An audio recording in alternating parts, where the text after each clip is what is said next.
സഹോദരങ്ങളെ, അള്ളാഹുവിന്റെ മലക്കുകൾ ദുആ ചെയ്യുന്ന ഒന്നാമത്തെ ഭാഗ്യവാനാരാ? അള്ളാഹുവിന്റെ മലക്കുകളുടെ ദുആ കിട്ടുന്ന ഒന്നാമത്തെ ഭാഗ്യവാനാരാ? അള്ളാഹുവിന്റെ പ്രവാചകൻ സല്ലല്ലാഹു അലൈഹി വസല്ലമ തങ്ങൾ പ്രവാചകൻ അവിടെന്ന് പറയുകയാണ്, അള്ളാഹുവിന്റെ വിശുദ്ധമായ ഖുർആൻ അവിടെന്ന് പറയുകയാ, അള്ളാഹുവിന്റെ മലക്കുകൾ ദുആ ചെയ്യുന്ന ഈ സദസ്സിലിരിക്കുന്ന ഭാഗ്യവാൻ ആരെന്നറിയുമോ? അള്ളാഹുവിന്റെ പ്രവാചകൻ അവിടെന്ന് പറഞ്ഞു, സ്വഹാബാ, ജീവിതത്തിൽ എന്തെങ്കിലും തെറ്റു ചെയ്തു പോയി, നമ്മളൊക്കെ മനുഷ്യന്മാരാണല്ലോ, നമ്മളാരും മലക്കുകളല്ല, നമ്മൾ പാപം ചെയ്യുന്നവരാണ്, ജീവിതത്തിൽ പിഴവ് പറ്റാത്ത ഒരു മനുഷ്യനുമില്ലല്ലോ.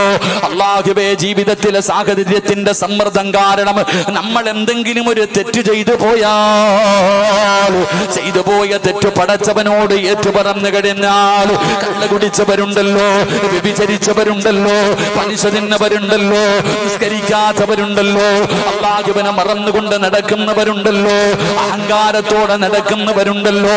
ജീവിതത്തിൽ വന്നുപോയ ഒരു തെറ്റ് മനസ്സിലാക്കിയിട്ട് ആ തെറ്റ് പടച്ച റബ്ബിനോട് ആരെങ്കിലും ഏറ്റുപറഞ്ഞാൽ അവൻ അല്ലാഹുവിന്റെ മലക്കുകൾ അവിടുന്ന് ദുആ ചെയ്യുമെന്ന് ആദരവായ പ്രവാചകൻ നബി മുഹമ്മദ് മുസ്തഫ സല്ലല്ലാഹു അലൈഹി വസല്ലമ തങ്ങൾ പറയുകയാണ്.